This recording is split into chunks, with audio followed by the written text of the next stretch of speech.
I'd like to call to order the Scotch Plains Fanwood Board of Education regular public meeting, October 19th, 2017. Mrs. Saradaki, would you please call the roll? Dr. Clancy? Here. Dr. Kulikowski? Here. Mr. Murray? Here. Mrs. Suriani? Here. Mrs. Williams? Here. Mrs. Winkler? Here. Mrs. Cleary? Here. Mrs. Bauer? Here. Quorum is present. Thank you. Please join us in the salute to the flag. I pledge allegiance to the flag of the United States of America and to the republic for which it stands, one nation, under God, indivisible, with liberty and justice for all.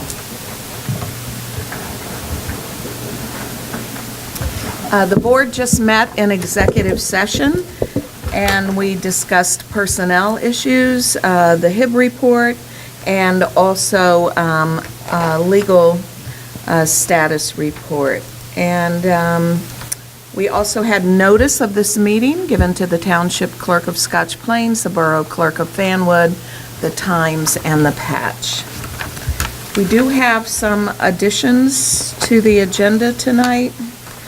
We have 1S, and then it's listed as 3S, but it's really 2S on your additions for field trips, 1 BUS and 4 BUS. Is there anything else? It's 12 BUS. And 12 BUS. Anything else? Okay. So tonight, we're going to start off with our annual instructional update on the assessment report for Scotch Plains Fanwood, and I'm sure you're using the projector here, so we'll move.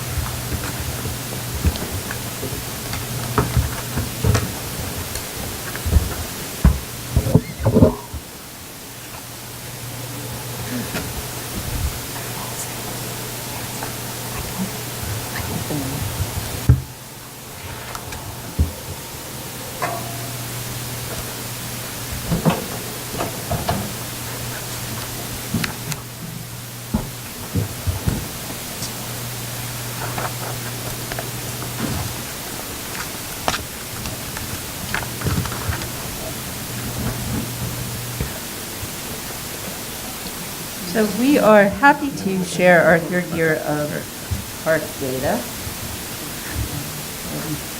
We know that in 2015, New Jersey adopted the Partnership for Assessment of Readiness for College and Careers to replace the HESPA and previous assessments in elementary and middle school in language arts and mathematics. Students took the park in English language arts and literacy assessments in grades 3 through 11, and also in mathematics in grades 3 through 8, including end-of-course assessment in Algebra 1, Geometry, and Algebra 2. Park also brought with it computer testing, which was a change, and we were grateful for the stress test it put on our technology infrastructure. We're much better able to function with technology these days. And it certainly is thanks to the investment of the Board of Education, but giving that level of testing also brought us up to speed. The park, different from previous tests, has 5 different levels of proficiency. 5, you are exceeding the expectations. 4, you are meeting them. 3, you are approaching them. 2, you're partially approaching them, and 1, you are not yet there. So in looking at a broad brush of our language arts results, I have this graph for you. You will see that there are 5 different colors. The blue is where we're exceeding, and the red is where we are not meeting. Each cluster represents a grade level. So here we have grade 3. The first bar is Scotch Plains, and we are comparing our results to the state and then to the other states that also, the other 7 states that give the park assessment. So as in the past, we continue to consistently perform above the state as well as the other park states that are participating. And we not only do that in total level of proficiency, but we also do it in those blue regions that are representative of exceeding expectations. So that is our big picture for language arts. Then looking at mathematics, it's a very similar story when you compare us again to the rest of the state of New Jersey as well as the other states that are participating in PARC. You'll also notice that there's a gap in the clusters, and that's because we only have a handful of students who take an 8th grade assessment. Our 8th graders take the algebra assessment.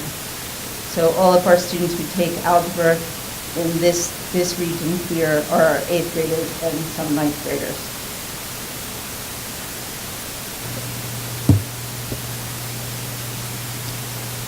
The state has also asked us to report out on our subgroups. And in that case, I have these broken down a little bit differently.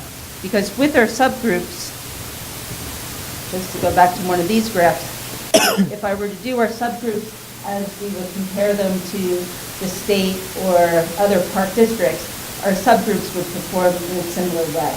It would be the same kind of story, but it doesn't really point to, our next level of work. So in these graphs, our subgroups are compared to each other within Scotch Plains. So we're looking at the performance of our Hispanic students, our Asian students, our Black African American students, and our white students. So you can see that in this first cluster, this is grade 3, and the second cluster is grade 4. The bars vary, where we only have 4 bars in the first cluster because the N in some cases becomes too small. And the N's in the subgroups also vary. So for example, you have 19, is that 19? 19 Asian students, 39 Asian students, and 282 white students.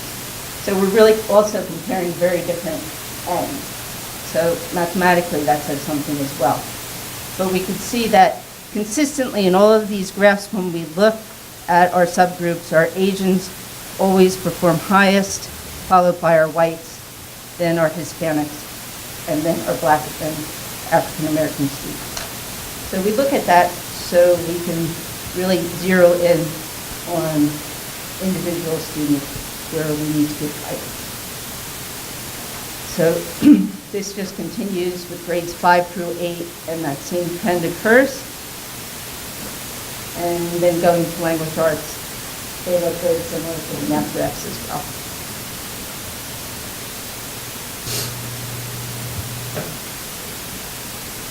So at this point, in looking at those graphs and looking at individual student reports, to leverage the results of the park, to best inform our curriculum and to best inform interventions that we do with different students, I have John Veninger, our math supervisor, here tonight, and Liz McKenna, our language arts supervisor, who is going to share a little bit on how they're using the data.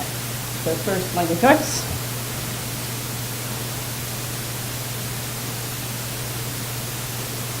So I broke our analysis down into a couple of different categories. The first is elementary. So for that, most often looking at 3 through 5. Occasionally, you'll hear me talk about the 5-6 cohort, because I think it's important to look at last year's 5th grade data in comparison with this year's 5th grade data and to think about that kind of as a trend.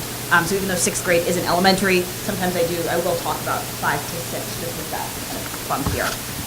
So we have a lot of really positive things to celebrate in the elementary level. The 4th grade scores dipped a little bit last year, and they rebounded this year. So we spent a lot of time thinking about 4th grade last year, and that really paid off for us. Our 3rd to 4th, and our 5th to 6th cohorts increased their scores. So we always want to look not just a grade from year to year, but how our students performing from year to year. Are their percentages going up? was staying the same. Our writing subscores, which are not necessarily broken up here, but I did think it was important to mention because it's something that we as a district work so hard at, are always well above the state and national averages. Some very specific successes were that we are succeeding in reading informational text across the content areas, which has been an initiative that we've been focusing on for the last couple of years. We particularly brought in guided reading texts that connect to social studies and science in the last couple of years, and that really seems to be providing great dividends for us. It seems to be really flourishing when it comes to reading informational texts in the content areas. Another initiative you'll remember we worked on last year was improving vocabulary-based instruction.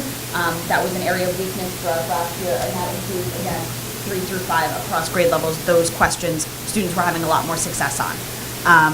We did notice a couple of things about our trend data. We noticed, for example, that 5th grade scores did decrease. So although they decreased slightly. So we're wondering, what are some of the reasons for that? Is it about the curriculum? Is it about the fact that 5th grade students are in new buildings? That they're going from the elementary model, that even though they're still in one classroom with one teacher, that it's a big shift for them? So we're really thinking about ways that we can support those 5th grade students and those 5th grade teachers. We also noticed that students are struggling to read informational text that is not connected to a content area. So when they have background knowledge in social studies and science, they're doing a great job.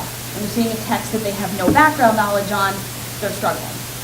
So we're wondering about how to increase that cold read informational text without it becoming kind of arbitrary and artificial for students. So we thought a little bit about what those next steps might be.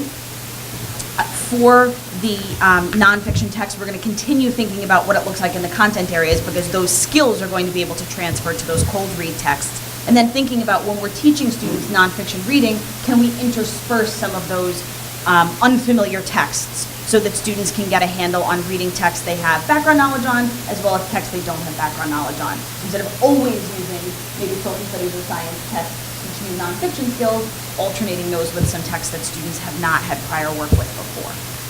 So those are some areas in the elementary that we're celebrating, that we think the scores are really great. We think our writing program is outstanding, which you know from having been here for years and years and years. But we are wondering about our 5th grade, and we're wondering about those cold nonfiction texts for the elementary level.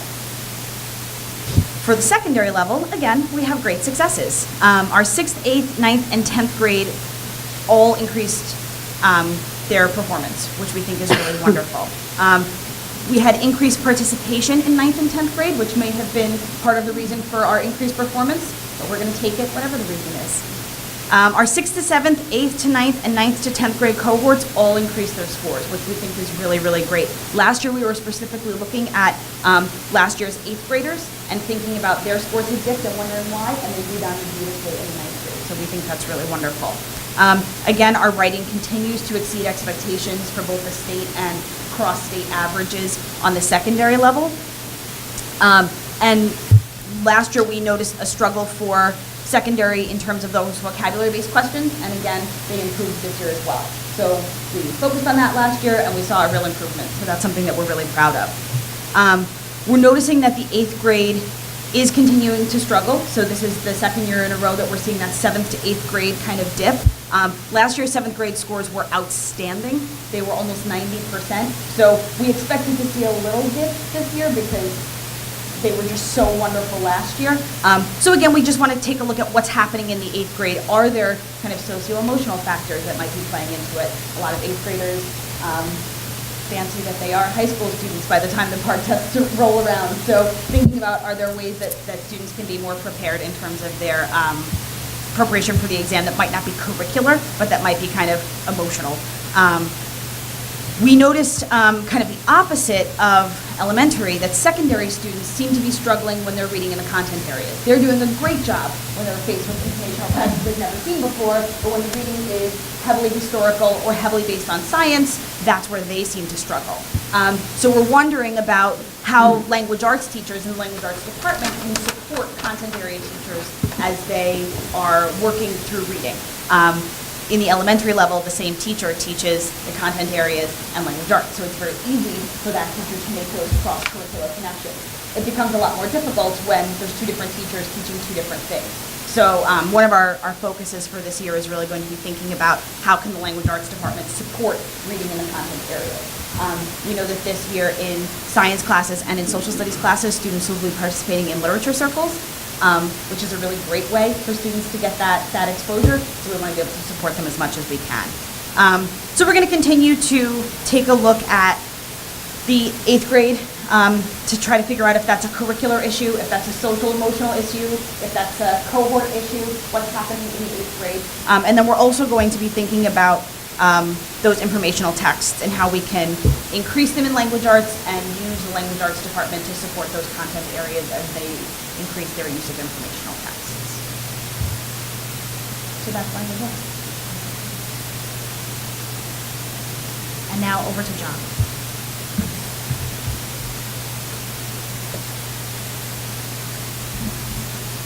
Good evening. How are you all?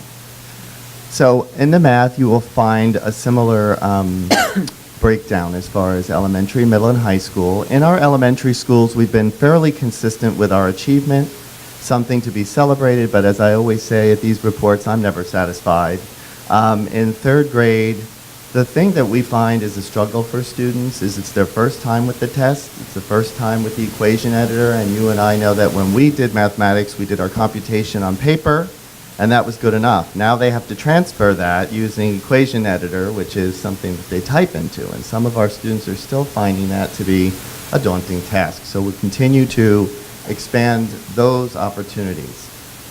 In addition, we are going to take a look at a lesson study across grades 2, 3, and 4, because when we analyze the data that they do give us from the park, the area that is of most concern is that of fractional concepts. And you remember when we learned fractions as little people, it was quite difficult. So we will be conducting that lesson study throughout the full year this year to see how we can improve those lessons.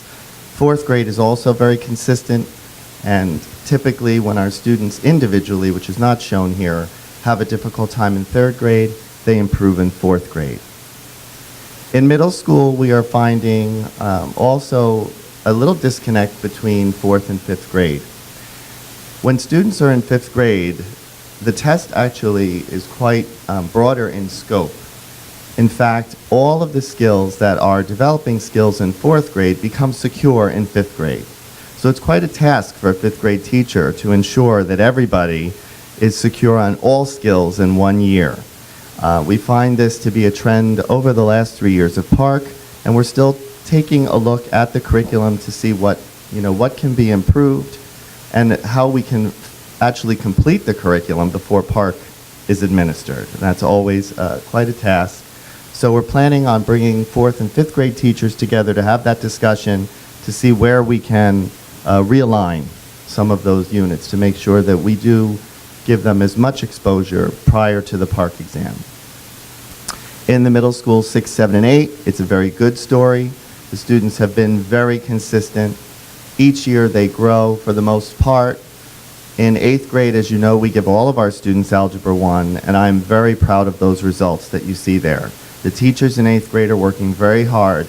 That level of abstraction for an 8th grader is a test, truly, and the kids are rising to that. So we're very proud to offer our 8th graders the Algebra 1 course, and all 8th graders, and they're doing quite well, comparable to the state. In the Geometry and Algebra 2, participation continues to be a challenge for us because, as you know, the graduation requirements have changed, and I know we'll be speaking a little bit about that in a moment, but as students realize that they are finished with their graduation requirement, it gets a little bit more difficult to keep them engaged in the testing protocol. And so we're working with the teachers to encourage students that the more online experience they get, the better they will be, because most of the college entrance exams are now computerized. So we will continue to take a look at those types of experiences for students, and also something of mention is the supplemental program that we run after school and during the school day at the high school to help those students who have not met their graduation requirement. It is an online, but it's a blended classroom approach because part of it is online, and then there's a teacher who actually does individual intervention. So that program is its first year in implementation, and we'll see how that comes out. But I'm very hopeful that with that individualized attention, we should see improvement for our high schoolers who have not yet met their Algebra 1 requirement. I think that's all I have for now. Thank you.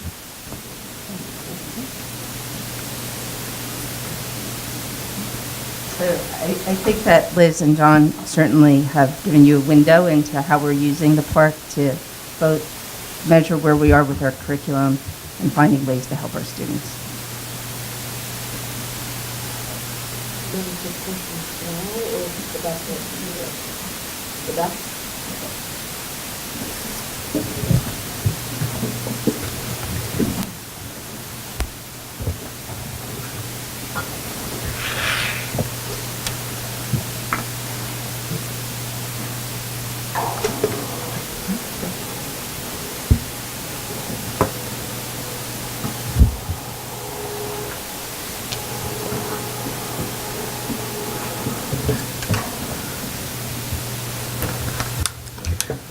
Okay, so we'll see what questions we have from the board. Anyone have questions about the report you'd like to ask? No, Okay, Dr. Clancy? I just wanted to say I love all the cross grade. I love bringing the fourth and fifth grade teachers together to talk, and any opportunities you can do cross, curriculum as well.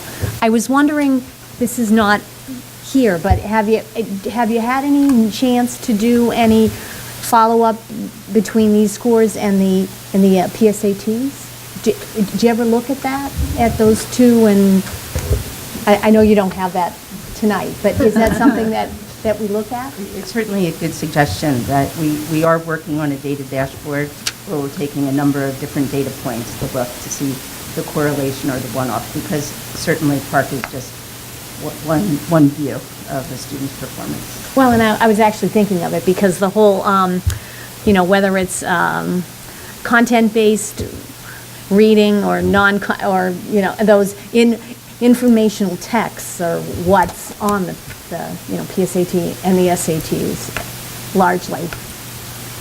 We look more specifically at the PSAT for individual grade levels year to year, because, as you know, the PSAT kind of ramps up at its skill level. So we have looked at how a student performs, or how students perform 9th to 11th, more than we have Park to PSAT, because we think one is kind of a better correlation than the other, but there are definite overlaps.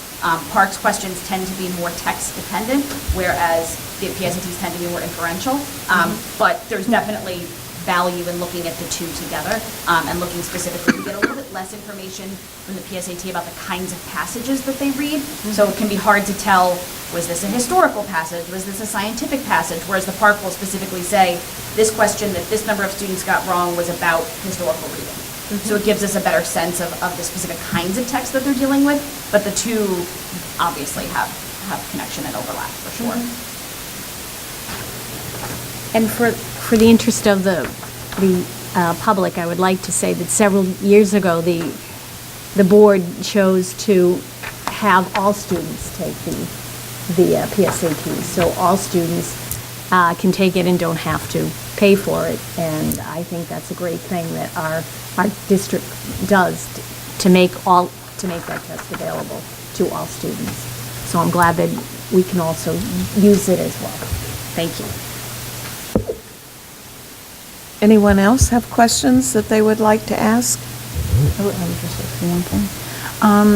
I just want to, for the public's sake, again, just point out, when there's been so much swirl over the years about pork, and I think what we're seeing tonight is something that we've seen over the last couple of years, is that the results are really to help drive better instruction and to answer those questions of tweaking until we get, and we continue to do that, right? You are always looking at those as just another resource and another tool to really support student achievement. So I think that I wanted to just personally thank you, and I know the effort that so many people in the district put into having that occur, that this is a living thing that happens, and it's really been a valuable tool for us to make strides for all of our students in the district. So thank you all. Any other questions? I know an extensive report was made to our curriculum committee, so a number of board members already had the chance to ask a great many questions at that committee meeting. And I also wanted to point out that the results are very different from the kinds of results we had from NJ Ask, right? So if anybody has questions about, how do we compare other than to the state and to the other folks in Park, we really can't see that in the Park test, right?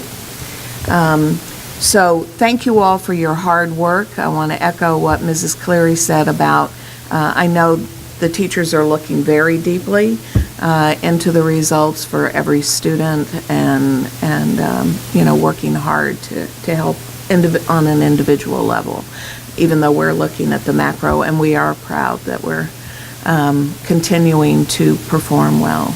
Although I do want to point out, and maybe as a reminder, that our final strategic planning meeting is coming up on November 2nd, that across the board, the feedback in the different groups was that testing is just one piece of what we want for our children here in Scotch Plains Fanwood. So, but thank you for your hard work on that. I too want to add my thanks to Dr. Mast for her leadership in terms of the curriculum and instruction. We're in really good hands. And of course to Mr. Veninger for the leadership that you've been giving us in mathematics, and to Ms. McKenna for all of her work with all the work that we're doing in language arts. The teachers also get a shout out because they do take the analysis and they apply it in their classrooms. The lesson study process that Dr. Mast has brought to our district does help us to zero in and analyze what we can change to benefit the students. So a lot of good work goes on behind the scenes. You get a snippet of it here in this overall presentation, but each day we're looking at how to improve the outcomes for all kids. And my deepest thanks to all of you for the good work you're doing and the leadership you're giving and the support for our teachers to help make that happen. Thank you.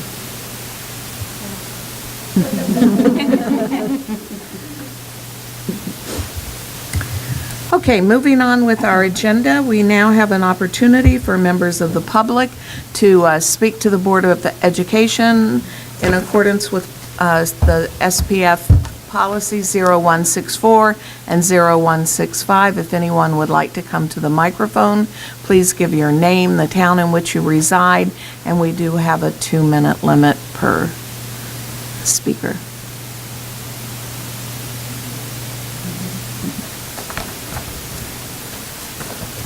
Hello, everyone. I'm Carla Kelly. Those of you may know me from field hockey. I brought it to the board a few years ago. Tell us the town. I'm from Scotch Plains. Okay. And I have 4 children in the district, 8th, 6th, 5th, and 1st, so Brunner and Park Middle School. I am approaching you to kind of go continue the conversation about lights to the schools, to the high school's fields, football, soccer, possibly baseball. I see a desperate need for it in this town. As driving in here, I saw the band still out practicing under what small lights they did have. I bring it more as on a sports perspective of field hockey and bringing the night games. Some of our varsity actually competed in a night game this year, and they absolutely loved it. We have our senior game next Friday, which would be wonderful under the lights. So all these things looking forward would be wonderful. And one other thing that actually was brought to my attention today, where I saw Dr. Hayes, was at the Screenagers movie that we watched at Terrell Middle School. They did mention that we think our kids are over-scheduled, and they say, nope, keep scheduling them, because that keeps them off their phone and off their devices, and what better way than to have lights at our field and something that the kids can go to, you know, at night and be together as a community. So I just wanted to throw my support that way. Thank you. And hope that you will tell us what the next steps are and how we can go about doing this for our community. Okay, thank you. Thank you. Thank you. Anyone else?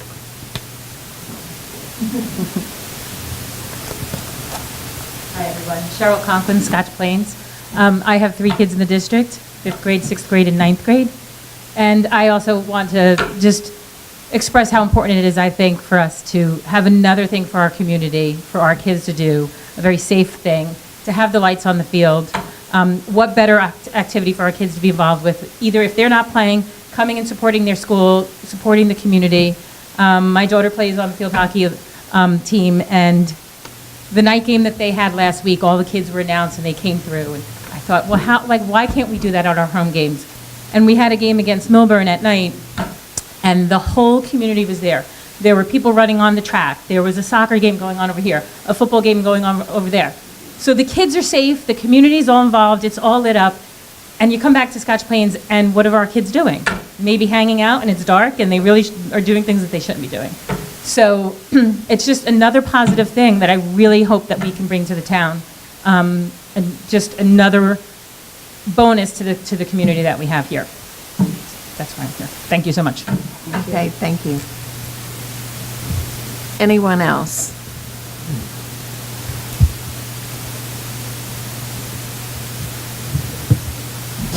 Leonard Romano, Scotch Plains resident. I have 2 boys in the district. Here to support the lights here at the fields. It's been long overdue. Maybe a small thing you could think about when your neighbor or friend or family member had a smartphone. Now everybody has smartphones. So the lights are well needed here in the community. A lot of other towns have it. It's good for the athletes. It's good for the community. And it's also good for when they are practicing also, not just while they're playing the games on Friday night. Thank you. Thank you. Thank you. Anyone else?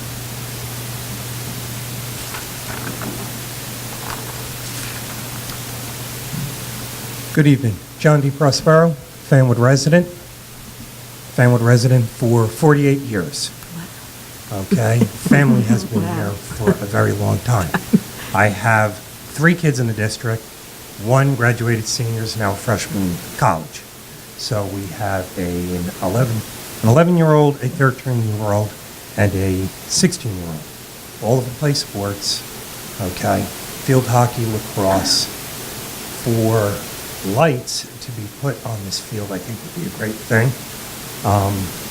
Just last Saturday, the 5th grade PAL team went to, what was it, Somerville, Branchburg? First night game for the 11-year-olds, and their eyes lit up like you wouldn't believe. So lights, I think, is a needed thing for all of the same reasons that everybody before me has said. Keeps kids off the streets. I think it would improve the town, and it would bring people closer. I think it's just a great thing. Thank you. Thank you. Anyone else?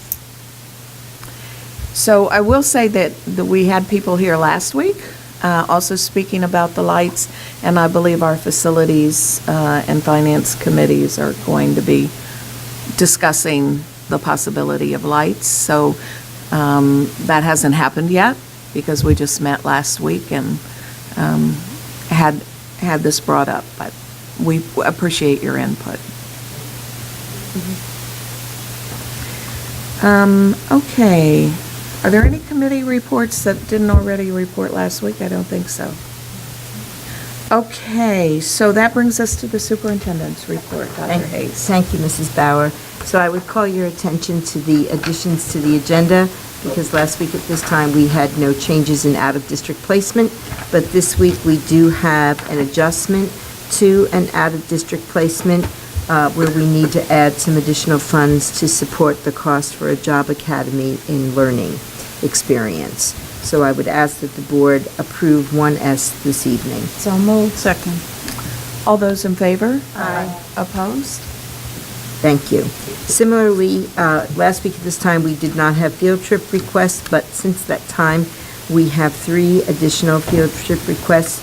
Our Terrell Middle School 8th grade students in social studies would like to visit the Terracotta Warriors exhibit at the Franklin Institute in Philadelphia, PA.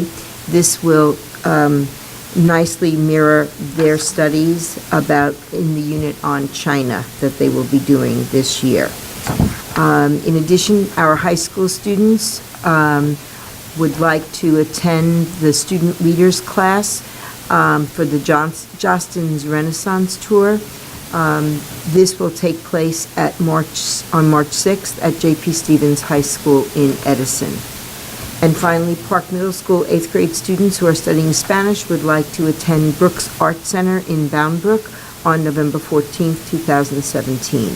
In the 8th grade, they study Spanish, and the students study Latin music, and this will be a great way for them to combine getting information about both of those content areas. So moved. All those in favor? Aye. Opposed?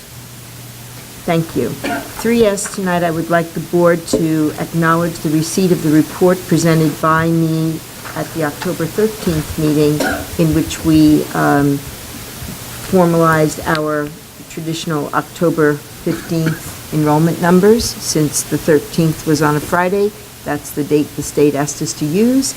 We have 5,584 students on roll as of October 13th, in contrast to the year before, where we had 5,577. So enrollment is consistent, which is a good thing for the district. So moved. Second. Any comments or questions? All those in favor? Aye. Opposed? Thank you. And for us tonight, I would ask that the board approve the submission to the state of New Jersey of the New Jersey Quality Single Accountability Continuum Statement of Assurance for the school year 17-18. Each year, we submit a statement of assurance in the years that we are not under a full CUSAC review.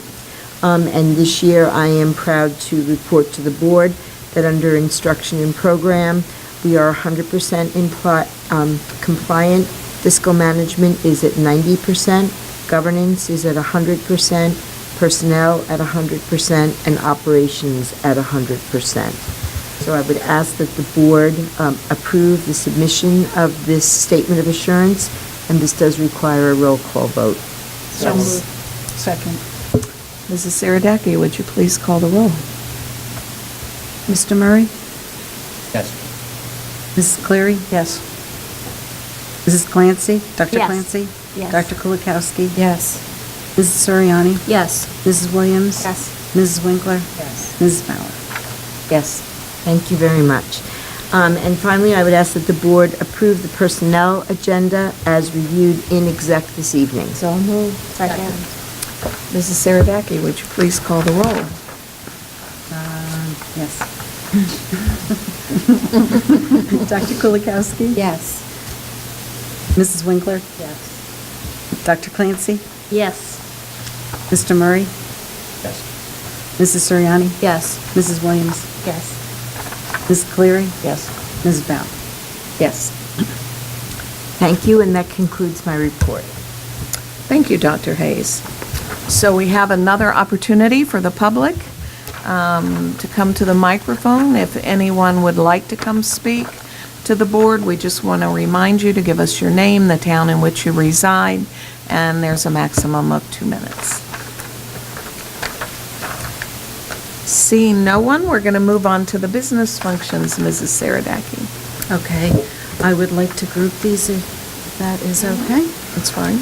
Okay, 1BUS, I'd like the board to approve the superintendent's recommendations for staff training reimbursements on the report dated October 19th. as well as on the additional agenda. 2 BUS, I'd like the board to acknowledge receipt of the following disbursement listings for the month of October 2017, and there are 8 accounts listed, other cash accounts. 3 BUS, I'd like the board to acknowledge receipt of the district's security and fire drill reports for the month of September 2017. 4 BUS, on the additions to the agenda, there is a related service vendor, and that's Union County Ed Services Commission for $3,000 for evaluations. 5 BUS is the tentative budget calendar, which you all should have received for the 2018-19 budget. 6 BUS is the use of the Professional Learning Management Instructional User System for the period of October 29th, 2017 through October 28th, 2018 in the amount of $8,971.84. 7 BUS is the Comprehensive Maintenance Plan and the M1 schedule. I'm asking the board to authorize submission of the 2017 to 2019 Comprehensive Maintenance Plan and M1 report. 8 BUS is I'm asking for the board to acknowledge receipt of the board secretary report, the treasurer of school funds report, and budget adjustments for the period ending September 30th, 2017. 9 BUS, I'm asking the board to approve the bills for the period September 23rd through October 13th, 2017, in the amount of $2,945,257.28. 10 BUS, I'm asking for the board to approve the 2017-2018 Non-Public School Technology Initiative Program. This is where the non-public schools are given monies for technology. The money passes through us to Union County Ed Services, who works with the schools on spending the money, and they've provided details as to how they plan to spend the money. 11 BUS, I'm asking for the board to approve the disposal of the list of items that's in the agenda, and that will be done on the govdeals.com website, which is a state-approved website. The state has a state contract with govdeals.com. And 12, in addition, then 12 BUS is Alert Solutions Agreement. This is a new agreement that we're looking at. Dr. Mass can maybe give a little more information, but this would be replacing potentially our Honeywell system. Our Honeywell system is due up, the contract is up in February 2018, and we'd like to have an overlap period in order to negotiate the change in platforms for our alert system, but this is a less costly system, and my understanding is that it can do quite a bit more than the Honeywell system can. It integrates with our Power School, our student information system, so we would be able to customize lists, and we would also be able to send elementary report cards, things like that. Nice. Okay, can we have a motion, please? So moved. Second? Second. Okay, comments or questions? I know at our agenda-setting meeting last week, we had questions about some of these items, but are there other comments or questions this evening? Okay, all those in favor? Aye. Opposed? Okay,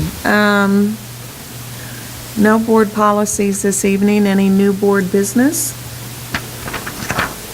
Other board business, requests to attend workshops or workshop reports? Yes, Evan. Mr. Murray, excuse me. Requesting to attend for my alternate, one of us, to attend the New Jersey School Board Association Semi-Annual Delegate Assembly on November 18th. Is there any cost associated with that? I don't believe so. But I will double check because it should be part of our membership.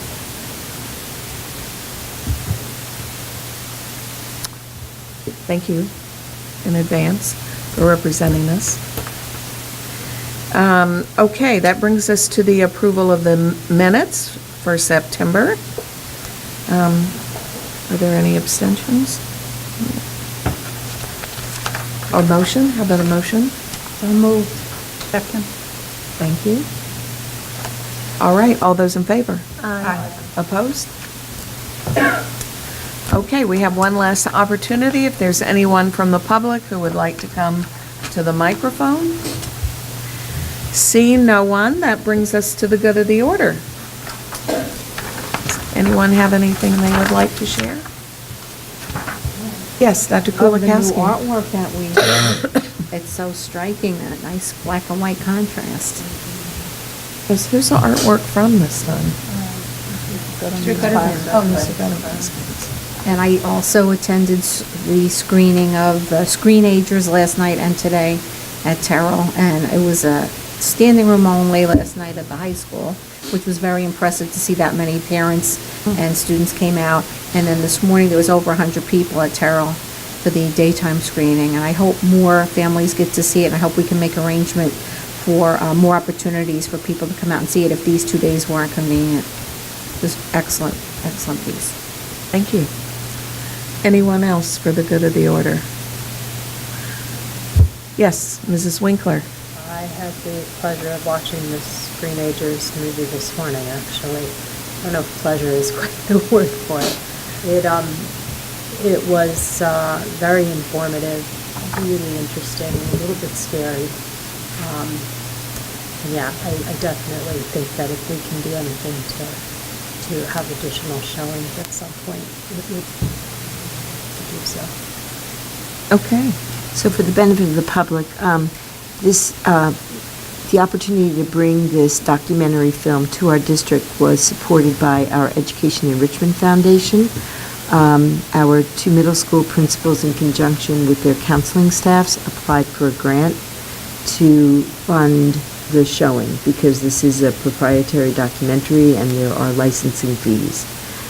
So we were very happy with the turnout and very happy with the feedback that we're getting from the parents and the students who were able to attend. And there was really a great deal of resonance to find a way to continue to give up other additional opportunities. So we'll look into how we can make that happen, because I think it's a very important conversation for parents to have with their students about how best to tackle, the online 24/7 ubiquitousness of technology, and how we can figure out better ways to navigate it for the benefit of all of our students. So I'm glad it was so well received. I had the pleasure of going last night also. I think it was not only an eye-opener for us with our children, but for myself as well, to put down the phone, because the kids are watching me. So I put the phone down and sneak it, but I put it back. But it is about discipline and just putting it away, especially before bed. I think it's important to rest your mind, and that was what they were saying last night. It's important to rest your mind sometimes. So. Okay. Just a reminder then that November 2nd is our final strategic planning meeting. So we hope people will come out. The results are on the website. You don't have to have attended previously to come on November 2nd. So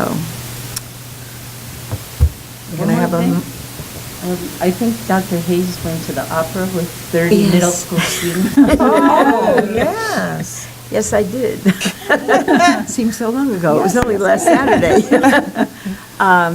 Through Mrs. Bauer and Dr. Mass leadership, working with Jen Selman at Park and Heidi Schallenberger, right? Sweeney Schallenberger.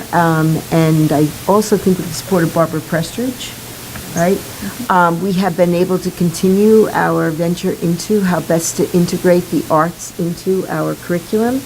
And last Saturday, we did bring 30 middle school students to see the Magic Flute. And it was held at a theater in East Hanover.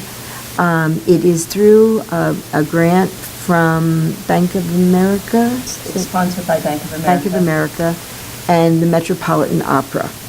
And the amazing thing about seeing this opera in that setting is that it was done live.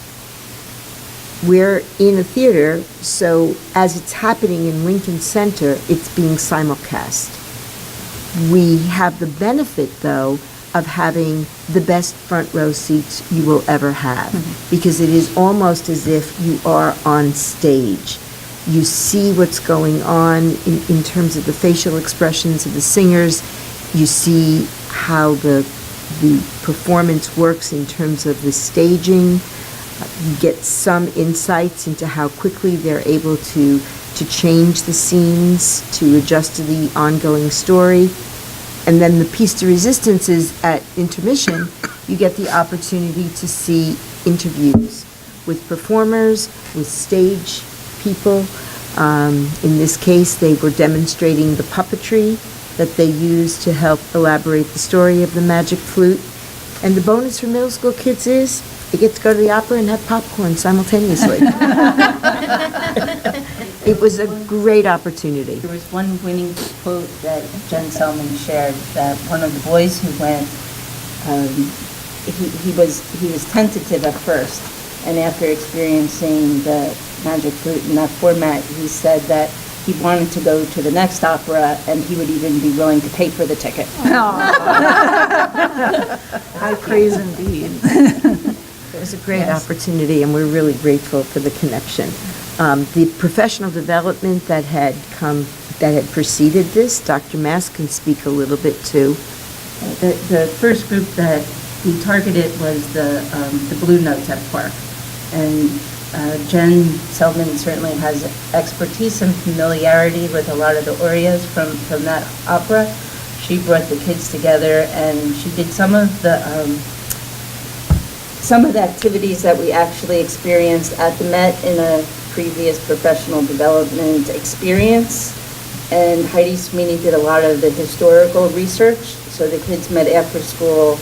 They really prepped the kids to identify who their favorite character would be, what their favorite musical piece would be. So they went with intention to really be analytical while they were enjoying the show.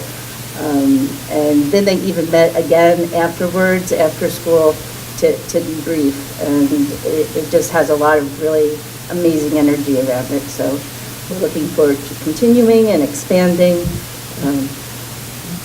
So yes, we're very appreciative to the opportunity. It's an amazing partnership.